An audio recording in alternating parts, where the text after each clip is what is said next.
40 বছর আগে। অঙ্কটা একটু হয়েছে, এটা 42 বছর আগে, 83 সালে। স্বৈরাচার প্রতিরোধ দিবস আজকে।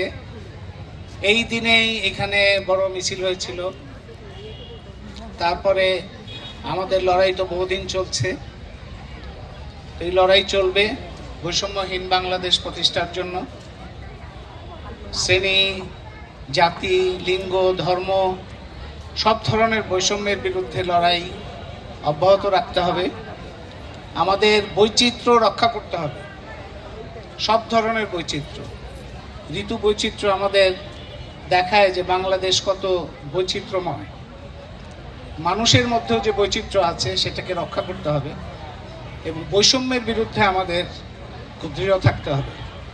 বৈষম্যবাদী চিন্তা, রাজনীতি, অর্থনীতি, সংস্কৃতি, তার বিরুদ্ধে লড়াইটাই হবে আমাদের ভালোবাসা প্রকাশের প্রধান উপায়। ভালোবাসা যত প্রবল হবে, ভালোবাসা বিরোধী, মানুষ বিরোধী, প্রাণ প্রকৃতি বিরোধী শক্তি তত দুর্বল হবে।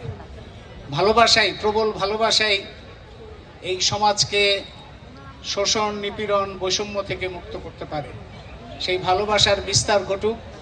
আমাদের সংস্কৃতি আরও বেশি ভালোবাসাকে ধারণ করুক। মানুষের প্রতি ভালোবাসা অমানুষের বিরুদ্ধে লড়াইকে শক্তিশালী করুক। সমগীতের এই যাত্রা অব্যাহত থাকুক এবং সমগীতের আজকের যে কর্মসূচি, এটা একটা ধারাবাহিকতা। সমগীত সবসময়ই মানুষের জন্য, প্রাণ প্রকৃতির জন্য লড়াই করছে, আমি তার সাথে আছি। তবে সমগীত আজকে আমাকে যে বিব্রতকর অবস্থায় ফেলেছে তার জন্য একটু তিরস্কার করছি এবং সেই সাথে সর্বজন এবং সর্বপ্রাণের জন্য আমার ভালোবাসা জানাচ্ছি। সবাইকে ধন্যবাদ।